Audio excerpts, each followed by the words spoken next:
Birthday celebrations for struggle icon Winnie Madikizela-Mandela are continuing this evening. The ANC struggle veteran turned 80 today. Aldrin Sampear has been following the celebrations and he joins us now from Kempton Park, this east of Johannesburg. Aldrin, thanks for joining us once again. I know that the party has started. Give us a sense of the atmosphere and who's showed up for this prime event. Well, it's quite an excited moment here at Empress Palace. I can tell you that the hall is actually filled to capacity as guests are making their way here to Empress Palace to come and celebrate Mam Winnie Madikizela-Mandela's 80th birthday. Various guests that I've seen earlier on, Vivian Reddy amongst them. We also saw Basitano Kumalo also amongst the various guests. And earlier on, of course, we had that interview, remember, with Maralo, who also paid her tributes to Mam Winnie Madikizela-Mandela, and Terry Petro, who said because of women like Mam Winnie Madikizela-Mandela, she's able to shine throughout the country and also internationally as well. And right now I'm actually joined by Thabo Mokoena from Piedmont. Thabo, first of all, walking down this way to where Mam Winnie is currently, this is called the Codesa Walk. Quite a momentous occasion, and that interesting link between having this Codesa Walk and having Mam Winnie sitting behind that room. Yes, absolutely, Adrian. I mean, I think you could not have a more appropriate venue for Mam Winnie to celebrate her 80th birthday. If you think about it, she dedicated her entire life for the cause of freedom, the cause of equality, the cause of fairness, and the cause of justice.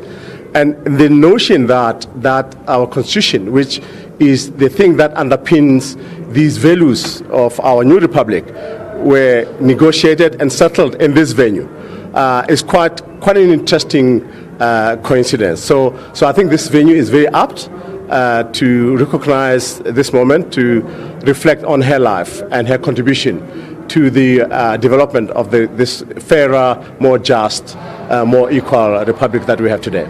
I was actually saying to my editor earlier on that considering that this is or was the World Trade Center, and Mam Winnie Madikizela-Mandela dedicated an entire life towards that moment where apartheid would come to an end. Quite a momentous occasion indeed. Yeah, absolutely. I mean, I think that I think that when she thinks about it, many of her comrades from, as long as 50 years ago are not here, and so she embodies, she represents in some significant way, I think that the spirit of those who commenced and struggled with her in the 50s and up to this point. So to recognize this at this time is special. And we, from a Piedmont point of view, from an Empress point of view, are very proud, in fact, to host Mam Winnie Mandela on this momentous occasion to celebrate the 80th anniversary of her life. So I'm sorry that I have to cut you short there. We just have an occasion where Mam Winnie is currently as well as the Kuruleni mayor is also sitting Mandela. Mama, first of all, I'd like to say thank you so much. It's a great pleasure to be in this room with you right there at this moment. Thank you so much for all that you've done for us. And earlier on, I was standing in your yard and I was saying thank you that I, as a black young man, can stand in Soweto free and happy, knowing that the contribution that you've given to this country. Thank you again, and happy 80th birthday. Thank you so much. I'm very touched and humbled by your remarks, and they are so genuine, and I am happy we have young people like yourself in the media. The responsibility of the media is to inform, and I have noticed a great shift in the latter years from reporting petty stories to very mature stories, and I'm very proud of the breed I see coming up of journalists. And I hope you will develop this fraternity to the extent that we can have the Ken Tempers, the Louis Ngosi's of yesterday, and we had great reporters yesterday, and we hope that you'll keep the standard. Do continue informing. Yes, politicians will keep getting very worried. Your responsibility is to tell us the truth, the raw truth as it is. Thank you very much for that, because you are at least letting the country and the world know of our problems, information which was not available in the past. I admire the way you have developed. I was actually earlier on speaking to your PA, Usizodwa, in the morning, and she was speaking about how you keep abreast with current affairs. And as you've now indicated, that it's my job as being part of the media to make sure that I keep the politicians at their toes. Mr. Masina, I'm not saying anything about you right now. But I just quickly want to find out from you, what do you think the role of politicians are in this current atmosphere that the country finds itself in? Well, it's a tough one. Times are a bit difficult. We are very proud of South Africa about the fact that we do not conceal our problems. You expose us as much as you can, and you are helping us sort out the country. I think the role of politicians is very difficult in this current atmosphere, because our problem in South Africa has always been the scarcity of resources, access to resources. Because had it not been the fact that the mines, the wealth of the country is still in the hands of the few, and the majority out there are still very poor, we wouldn't be having the problems we have. Yes, we made some mistakes before. We promised that the wealth of the country will be distributed. At the time, we did not have experience.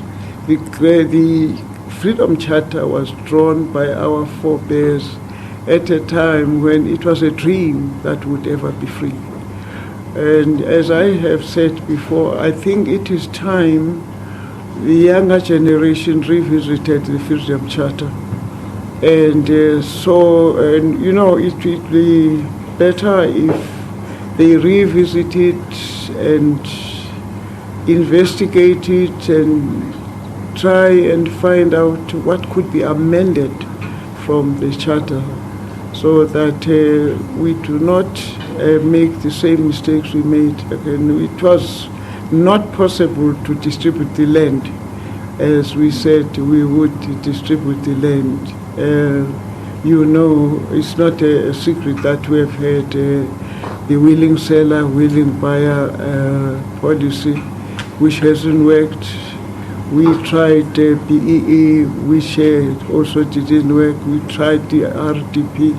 It is the responsibility of the younger politicians to go back to the drawing board and see where they can improve the clauses of the Freedom Charter, so that we do not have the amount of poverty we see today, because we have not been able to resolve the question of poverty. Right now, every politician in the country knows that we have serious problems with unemployment of the youth. We have serious problems at a higher level of education, because the students are asking us for free education. It is not that easy. Although we understand that it is a priority for any nation to get its children educated. But a South African system of education is very complicated because of our painful previous past, where education was divided into four. And the transition we have seen so far was an attempt to try and deal with a problem that had been created for years and years by those who oppressed us before. So it's not going to be a miracle to transform that kind of system into a proper, fully fleshed, democratic South Africa. And we still have the sparrows of the day calling our children monkeys, and all of us, in fact. So we didn't foresee that 23 years after democracy, we would still be fighting the question of racism. I have myself, at my age, gone kinky because I am in support of our children who feel that you cannot insult our identity. And I think they are fighting a battle that ought to have been 40 years ago. We didn't know that Abu Mamu Francis Bart and Lillian Goy and Helen Joseph would, in their graves, still hear wherever they are that we are still fighting nonsense of that nature about the appearance we were given by God. So politicians have a very long way to go because they have very difficult challenges. Okay, then thank you so much, Mama Winnie Madikizela-Mandela. And again, happy birthday, and quite a mouthful that you've said there. And I've indicated to Mom Sophie as well that we'll definitely take you up on that offer to have that, what you call the real State of the Nation. And I hope that the SABC will indeed make that possible. It's back to you in studio.